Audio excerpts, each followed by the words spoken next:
Last week, we reviewed several audits that were released late in the week dealing with the Illinois Department of Employment Security with continued findings of lack of oversight and still no determination on how much fraud there's been, to an adverse opinion audit of the Illinois Department of Natural Resources where there were 37 findings.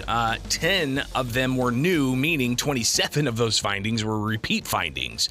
And also a audit of the Department of Corrections, which showed that the department didn't maintain accurate financial records, among other findings. The report released Thursday showed the Department of Corrections did not keep proper records, including understating tens of millions of dollars in capital assets. Some reporting problems have persisted for 16 years at the Department of Corrections. We see audits released all the time. And Governor J.B. Pritzker was asked about this on Friday when he had a stop here in Springfield.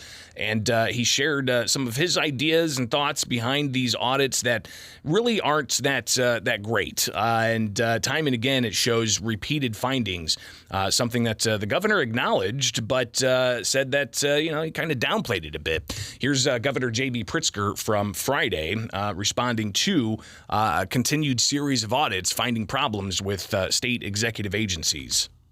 Well, I guess I'd remind you that, there are audits done every year, as you know, and every 2 years on each agency. Within each audit, and I've looked at those audits, what you find is there are some audit findings that repeat year after year. Before I was governor, continue on as governor. You know what? A lot of those have to do with mismatches between the law that was passed some years ago and the way business is done today, just in general.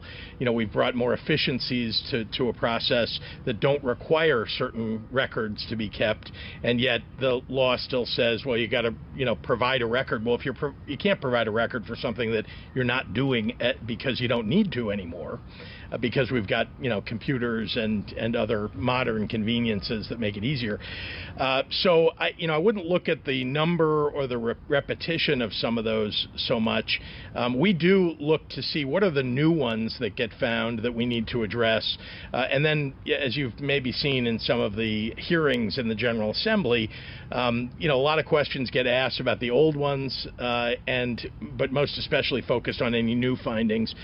We're addressing them as fast as we can, and I pay attention to that, and our staff in the governor's office works with our agencies to make sure that we're addressing each one of those things. So again, Governor J.B. Pritzker saying they do see these audits and they do address where they can, but first seeming to somewhat downplay repeated audit findings, saying that, it's sometimes it's old laws that are outdated because of new technology and we don't do those reports anymore, so it's a finding. But that's not always what the finding is. The finding sometimes can even be a lack of oversight. I connected with the co-chair of the Legislative Audit Commission, that is State Representative Fred Crespo. He's also the chairman of the House. He's also chairman of the House Appropriations Committee, which deals a lot with various types of appropriations measures. And he talked about the Department of Employment Security audits that's just not pretty. And it's something that I've talked with him about in the past, where he has a lot of concern of how IDES is operated, especially with the pandemic and the lack of information about fraud. So here's Fred Crespo from my conversation with him on Friday. Greg, my initial reaction since day one was I was pretty upset and taken aback by all the things that we heard from IDS during the COVID issue. From what we've seen in this audit report to people complaining that they couldn't get through the phone lines, all the fraud, the overpayments. The biggest concern I had back then, and the concern that I still have, Greg, is the lack of transparency. I think I'm a little bit more measured now, in light of the fact that I see that this is not an Illinois-specific problem. This is a national issue. We see that other states struggled with implementing these processes. They were done in haste. They had to move fast. What I do hope is that the federal government at some point, hopefully, will assess the performance from all states, and then we'll get a better idea as to whether we stand in comparison to how the other states perform. But that doesn't make it right. I mean, obviously there were a lot of issues, but as I mentioned a little bit ago, the biggest issue that I have is the lack of transparency.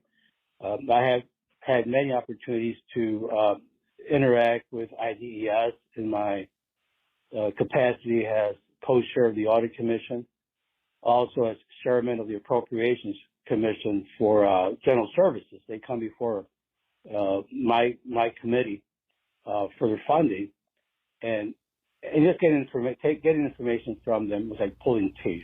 So again, Fred Crespo, the co-chair of the State Legislative Audit Commission, where they review these audits, and in particular, he was talking about the Illinois Department of Employment Security, which has had just audit findings after audit findings after audit findings, repeating year after year. Still no transparency on how much fraud there's been in the system, while they continue to pay off that fraud. Taxpayers on the hook for this, and it's costing employers who have to pay unemployment taxes. But it's not just the IDES audits, also the IDNR audit and other audits where there are repeated findings. Here's more from State Representative Fred Crespo. Well, listen, when you mentioned some of the audits that came out yesterday, and I would point to other audits that we've had with the Veterans Department, right, and what happened during the COVID pandemic with LaSalle. We've heard about the Schultz Mental Health and Development Center recently with all the abuse and cover-up. I think the audits and hopefully inspector generals do their job and monitor these things. I think one of the concerns that I have, Greg, is oftentimes we find out about these things through the press. And that's a little bit disturbing. I think our Auditor General, our Inspector Generals should make sure that they do their jobs. I'm not saying they don't, but it's troubling when we hear about these things through the press. I've always said, and I've introduced legislation that would require, that would tie in audits with budget requests. And I've done that in the past. Many years ago, during the appropriations process, the Department of Revenue, and I brought this up when I met with them, I noticed all these findings on their audit report. And when I questioned them about that, they were pretty nonchalant. Greg, I'm going back like over 10 years ago. And I felt, well, that's not right. And what I did that year is I recommended, and we did cut their budget by 15% that year.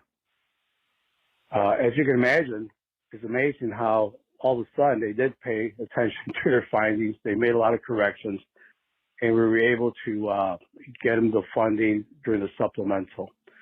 So there has to be some teeth to these audit reports, and sometimes I feel that we just don't do enough to hold them accountable. So again, the co-chair of the state's Legislative Audit Commission saying that they may have to use the power of the purse to hold these state agencies accountable for repeated audit findings of lack of oversight, findings of improper tracking of equipment or underreporting liabilities, and not having certain fund totals match up with what's actually there.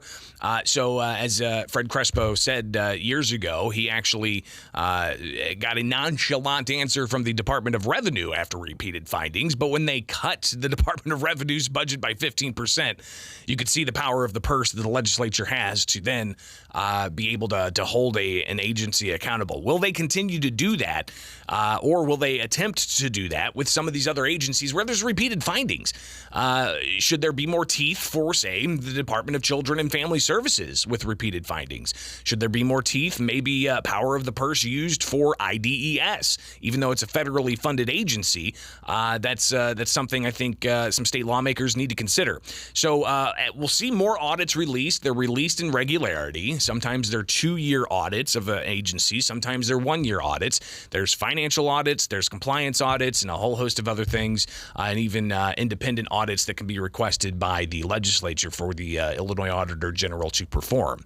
But it's important that we have this oversight by the Auditor General to delve into and see how these dollars are ultimately being used or abused, and we'll continue to cover all of that here with Springfield's Morning News.